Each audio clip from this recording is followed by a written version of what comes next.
Hello, this is Gray Hughes. I'm going to be doing another video on Timothy Cunningham in just a few moments. I know that yesterday I said that this was the final update. However, more information has come out. All right, but first things first, I want to thank my new Patreon subscriber, Blue Eyes with a Z. I really appreciate your support. Thank you very, very much. All right, now, this morning when I woke up and I was reading the comments, a YouTuber named LoveXinfinity posted a link to an article that had a lot more information than the one that I had yesterday. I'm going to be playing the video that's in the article and then go over the article itself, and it's actually really interesting stuff, all right? So let's get started on that right now. It is a death that caught the nation's attention. A CDC worker found dead in the Chattahoochee after authorities say he committed suicide. This morning, we're learning much more about Timothy Cunningham's final days. Jennifer Leslie in the newsroom with a look at his case file. Jen. Sheba, Atlanta police released the 600-page case file on Tim Cunningham's death because so many still find it hard to believe that the successful CDC worker would take his own life. Through financial documents, text messages, statements from family and friends, the file reveals a man struggling with personal and professional issues.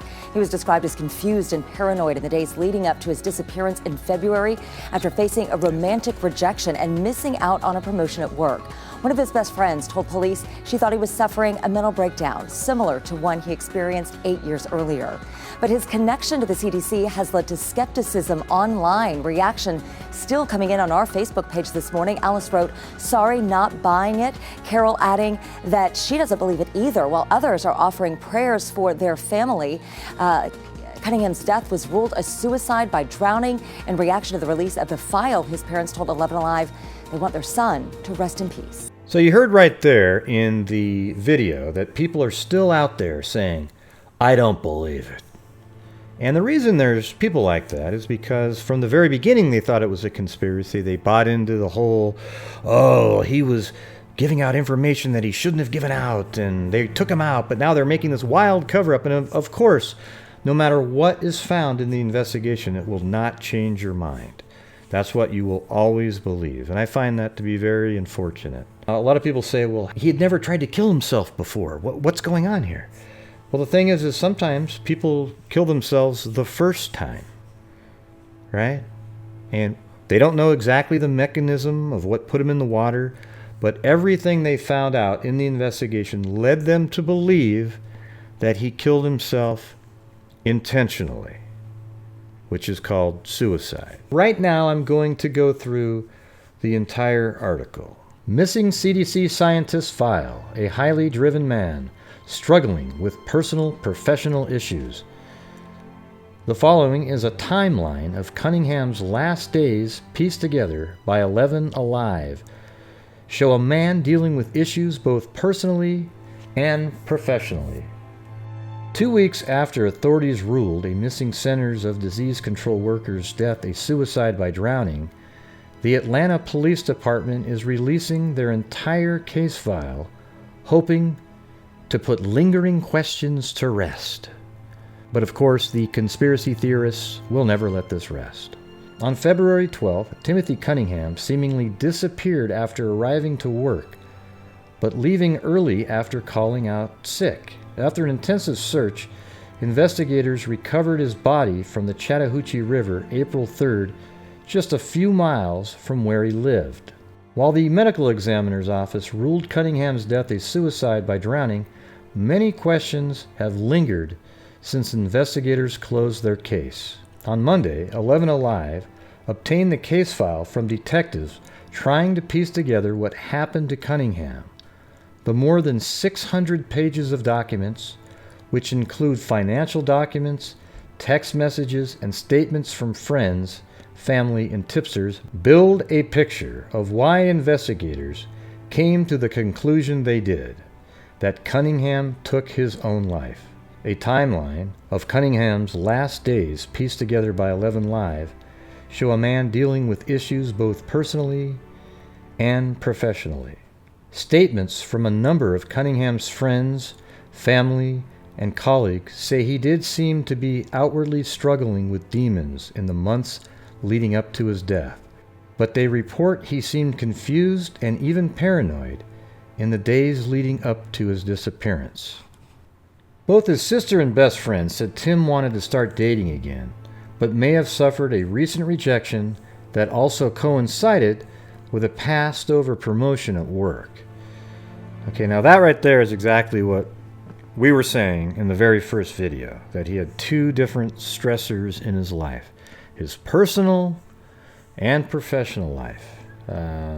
Perhaps that was in the second video or something, but I know that we speculated on it being a personal matter early on and thus probably committed suicide based on how his home was left, the comment he made to the neighbor, and various other things, especially that original press conference. According to an investigator's notes, Nell Bradley, Cunningham's best friend, told police she thinks something at his job combined with the person he had tried to reconnect with caused a mental breakdown. Bradley described a similar breakdown in 2010 as well. So now we have a history of breaking down. Yes, it was 8 years ago, but it still shows that he did break down at another time.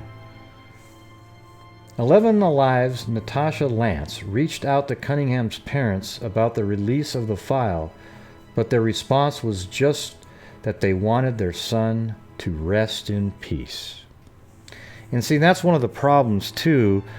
Early on, the parents should have been a little bit more forthcoming with the information they had, and a lot of the wild speculation wouldn't have gone on rampantly, where it absolutely goes to a level that's crazy, and then people at that point aren't able to move off of it. Had they said early on, yeah, our son, he was struggling with some issues, and it's possible he just took his own life.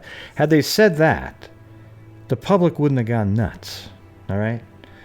And perhaps if the original press conference had mentioned that, you could tell that guy knew that information about being rejected by that man.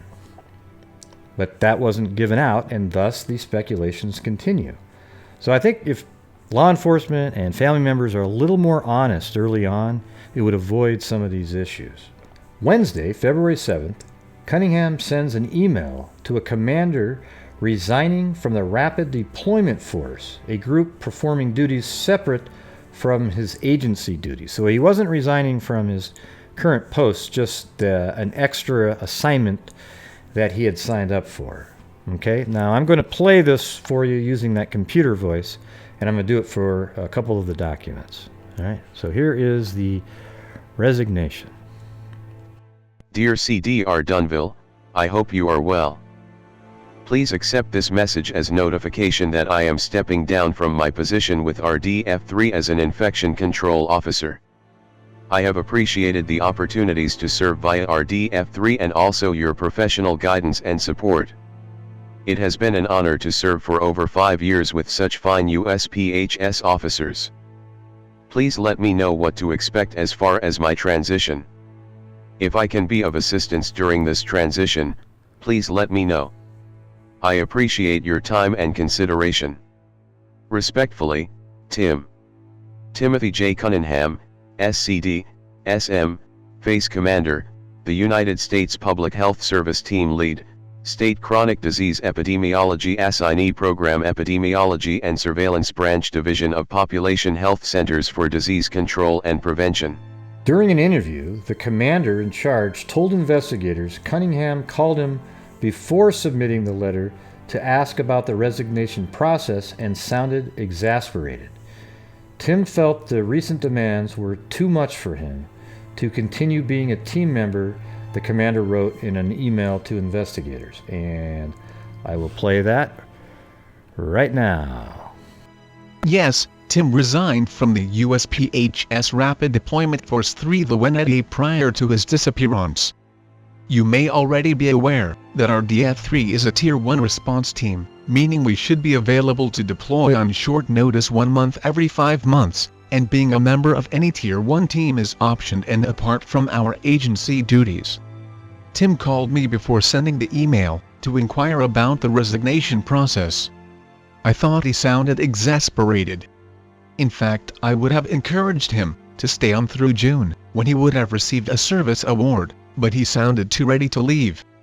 He had previously expressed concerns about deploying both the emptinal strain of austere conditions and competing demands with his duties at CDC.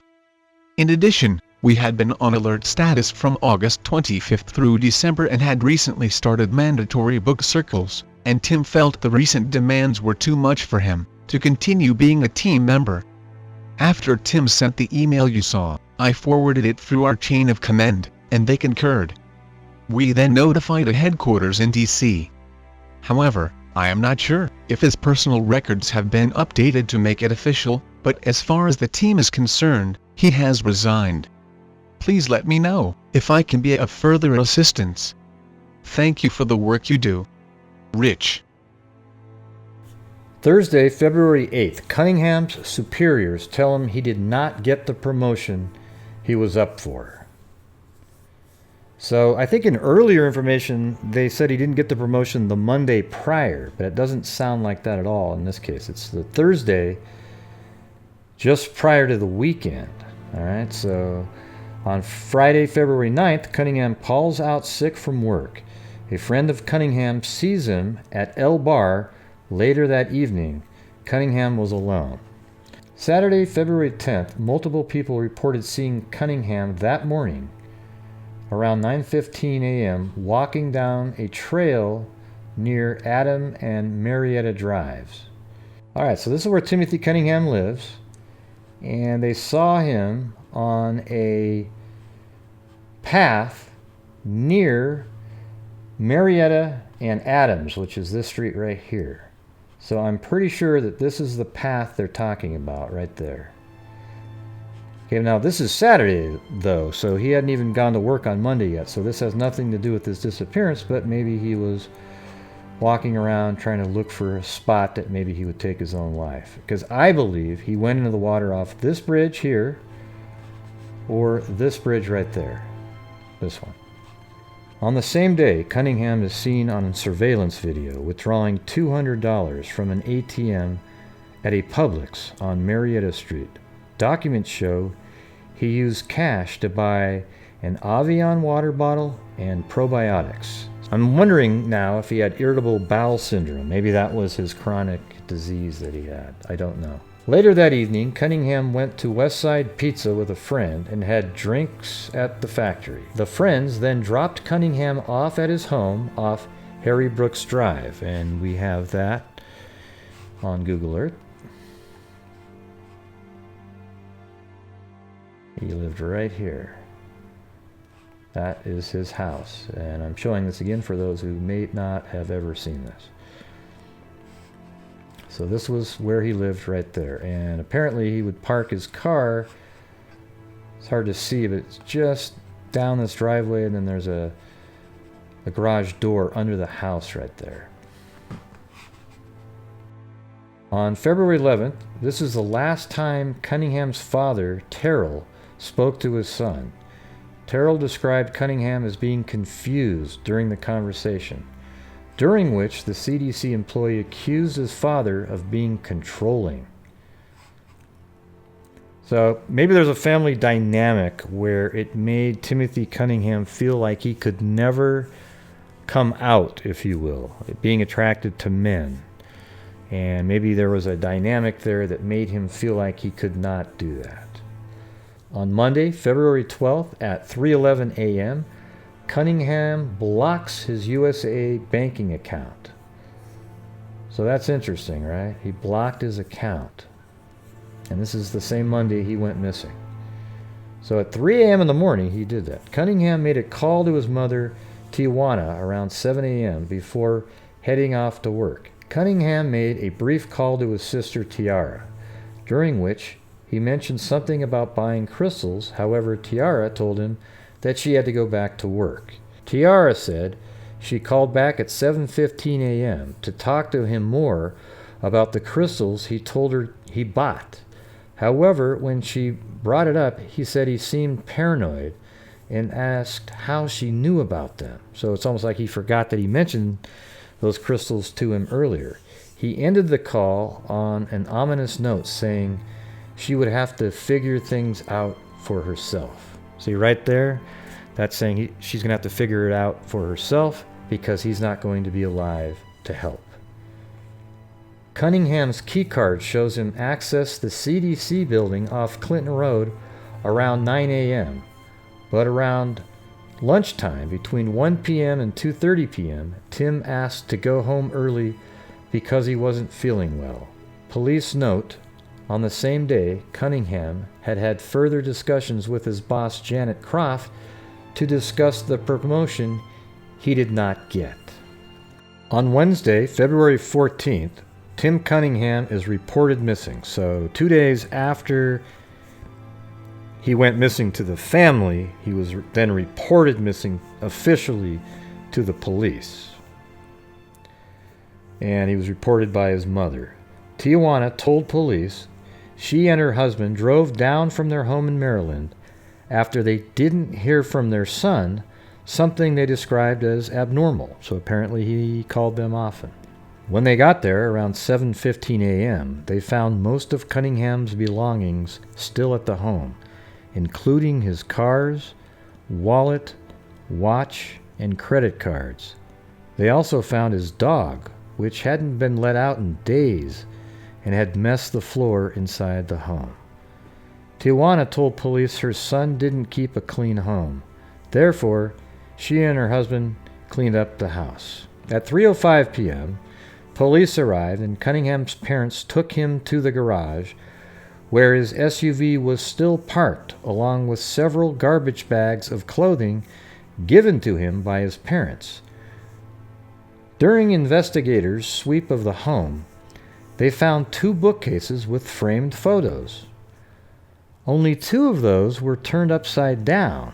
A photo of Cunningham with his mother as a child and another of his parents. So that's a little bit strange, right? He flipped those images upside down. Again, maybe they weren't letting him feel like he could be him. Police start fielding tips from the public about possible sightings of Cunningham.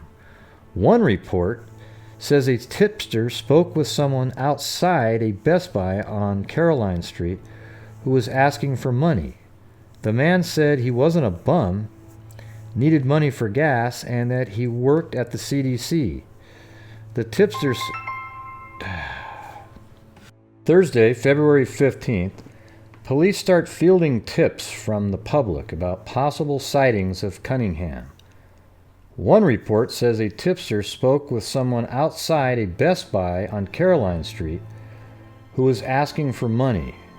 The man said he wasn't a bum, needed money for gas, and that he worked at the CDC. The tipster said the man tried to show his ID, but the witness didn't look at it. Police asked if there was video on Carolina Street near the Best Buy. There is none. Friday, February 16th. This is the last time CDC IT says Cunningham's computer was accessed. Family and friends tell police they are creating flyers and searching the neighborhood for Cunningham. Police get a tip that Tim may have been spotted at a Publix on 950 Peachtree Street, so investigators go to the store. Surveillance video shows someone walk into the store resembling Cunningham, but family tells police that it's not him. And then on Tuesday, February 20th, investigators obtained text messages from Cunningham's phone, most from people asking about his whereabouts. This day, investigators also discovered a GoFundMe campaign for Cunningham that raised $12,000. So let's see if we can zoom in on this and read this at all.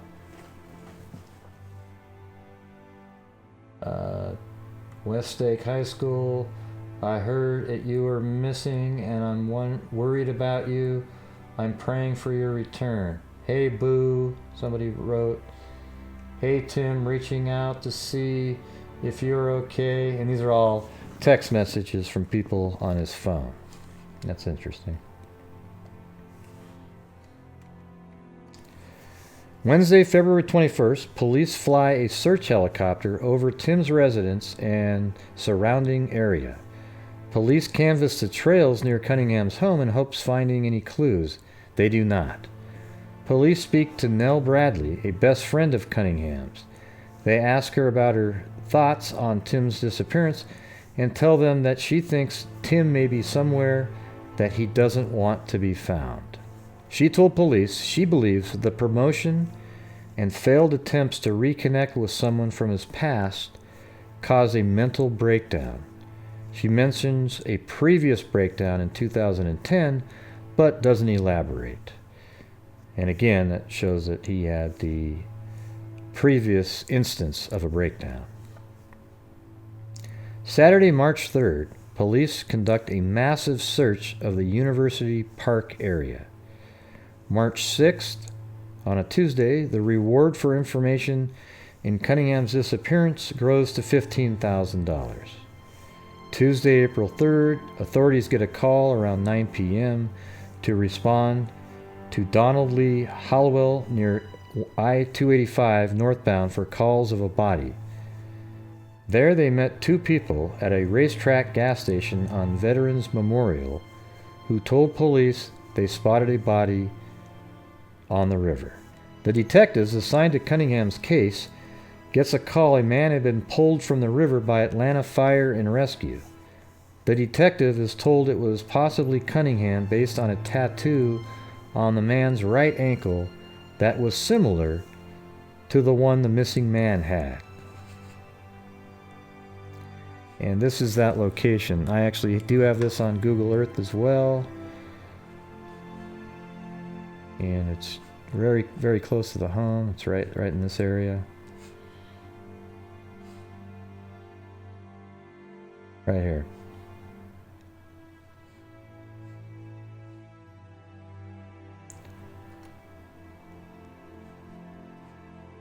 And you can see that's very close to the Chattahoochee River right there. In my opinion, I think Timothy Cunningham got to the river. I don't think he went in over here. I think he probably left his house right here, walked down this street, took a left right here, got onto this railroad track, and then walked over here and then fell in, made himself go into the water at that point. Then he drifted downstream and he was eventually found down in this location right here, weeks later. That's just my opinion. I have nothing to base that on other than it makes sense. On Wednesday, April 4th, officials confirm the body found in Chattahoochee River is Cunningham's. The CDC releases a statement on his death saying, CDR Timothy Cunningham, colleagues and friends at CDC are deeply saddened to learn of his death. Tim was a treasured member of the CDC family, and his work as an epidemiologist was invaluable to CDC's efforts to protect the health, safety, and security of Americans. On Tuesday, May 22nd, officials release the cause of death. For Cunningham, Chief Medical Examiner Jan Korniak said he committed suicide by drowning. Based on everything they found, the medical examiner's office determined the cause of death as drowning, finding no other obvious cause or signs of physical trauma before death. And there you have it, everybody. That is the update, and I think it makes things even more clear at this point. I think it's pretty obvious that Timothy Cunningham, who was interested in a friend that I think he knew from college, and he was interested in that person romantically. That person didn't return that same interest and turns out isn't gay. Timothy Cunningham felt rejected. He also resigned from an extra position he had at work and was hoping to get the chief position, or whatever. I can't remember the name of the position that he was applying for, but it was a higher level. Yeah, I think it was station chief, something like that, or branch manager, something of that nature. He didn't get that position, and he was told why. So now when you put that together, he didn't get the position. He was also turned down by the person he wanted to be with. So he was rejected personally and professionally. And I think that that led to his death. Now the CDC says, well, he didn't get turned down for any promotions. That's because they consider a promotion to be when somebody's merit enables them to have a promotion. Meaning that they, through their work and so forth, they just get an automatic promotion. All right, that's not what Timothy Cunningham was doing, though. He was applying for a higher level position, but in their company, or whatever you call it, the government work like this, they don't call that a promotion. All right, but everybody else in the world calls it that. So they're just splitting hairs there. The CDC just wanted to make themselves look better. Oh, well, we haven't turned him down for any promotions. Right, you just turned him down for a position that he applied for, okay? But you tried to split hairs, and the police had it right from the beginning. Yes, he was turned down for a promotion. In every other industry, that's what it's called. So this is all I have for you on this update right here, and I think it's just really obvious, okay? Now, is there a possibility? It's a little weird that he shut down that bank account, right? Why did he shut down that bank account? Was he paranoid about something else? Had somebody been taking money out of his accounts? It sounds like his family thought he was just being paranoid. And he didn't even remember that he had told his friend about the rocks. You know, there seemed like there was something wrong with him mentally. And I think that's what led to his death. All right, now if you look at things the way you should, like when you're looking at a case, literally watch the press conferences and listen to family members and friends talk about it and see if you can get something from that. And then that might help you avoid going straight down the conspiracy lane when you hear, oh my God, CDC person missing. Oh, he called in sick too. So therefore he was infected by an Uber virus from another planet, and they're trying to cover it up. That's what it always seems like. It goes right to that every single time. All right? So everybody out there, until next time, be safe out there. Oh, and don't forget to like, share, and subscribe. That is if you want to like, share, and subscribe. All right? Again, until next time, be safe out there.